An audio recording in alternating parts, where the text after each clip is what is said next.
It's October 4th, it's a Wednesday, and we're in downtown Mountain View. Of course, this doesn't look like downtown Mountain View behind me, but this is where we're at. And one of the things I was going to bring up as a focus topic is the word pyramid. And every time someone basically thinks of the Bernie Madoff type business operation, it's a general phrase that people use for what they believe is a illegal business that takes advantages of people. And essentially, all businesses have two sides. They have their employees, if they're legitimate. That means those people at least know what's going on. And then they have their customers. And the reality is, between those two is a whole mess of organization that has to happen. And the people that say a pyramid, I would like to say, please explain to me what the pyramid is. He says, well, most people say, well, that's when you basically have people doing things for you and you make all the money. And I say, do you pay taxes? Well, pyramids are illegal. No, you don't pay taxes. So you actually go into business not expecting to pay taxes, and then you fault that business for being illegal. So that's number one. It must be legal. The government must know it. And you also have to have a system that you are paying 1099s out at the end of the year, and there's legitimate banking going on. So many of the big companies, the biggest pyramid, if you want to call it that, in the world is Amway, who's been around since 1959, which started basically just selling an alternative soap. But it was a good soap, and they had a lot of other products, and it was convenient to those people. It is now the largest in the world, $8 billion. But many times people have said this is a scam because people put effort into it. And obviously, let's say they put in $100 a month for 3 years. That's obviously buying product, but that would basically mean they're putting in, like $3,600. But what is it that they've done with the $3,600? Just buy product?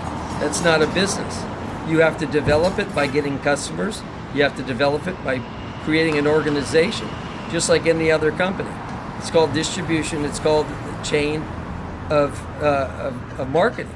So there's a lot of details, and the reality is I wouldn't join something that doesn't work, because I sure as heck don't want to put in, let's say even 10 hours a week into something for a year or so, and then it basically just fizzle out because it's not real.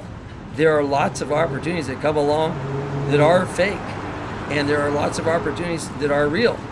So the reality is that you have to check them out. But I'm sure a lot of people thought Blockbuster was a great deal and you should go work for them years ago and even invest in their businesses, and they don't even exist anymore. So is that a scam? Was Kmart a scam? The Saturn car, that must have been a scam because they're no longer in business. Well, what it is that you have to have an organization that's ran by somebody that knows what they're doing. And as you obviously see the sales of a company going up or down, there's an issue going on and you must address it. So what I'm saying is, this is a business called Vasayo. It's super legitimate, but it does take two things. It takes your ability to be disciplined, your character, that people really will trust you. That's a tough one for a lot of people, because they say they're going to do something and then they don't, and then the people that they said they would help say, well, what the heck is that person about? So this is what it takes. It takes it's sort of like lifting weights or running on a regular basis. You got to get out of bed. You got to hit the road.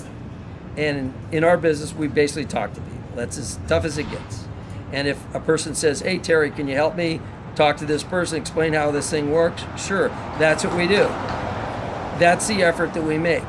And if we get to a point where we've got, more people in the business, then we have what we call a meeting. That means maybe 10 or so people, we all get together and explain it once and for all. But the fact of it is, there are many people in this business already making incomes over $10,000 a month because they do the work, they have the discipline, and they're able to share information. So if IBM is organized like a pyramid, as is Microsoft, as is Google, as is every major organization in the world, they must be scams. So let's get the terminology right. All structures of business are in the shape of a pyramid. It's a bad term. If it's an illegal pyramid, call it that. All right, that's it for today from Mountain View. It doesn't sound like it's very quiet around here. And I do not have the right microphone. So we'll see what this does. Bye for all.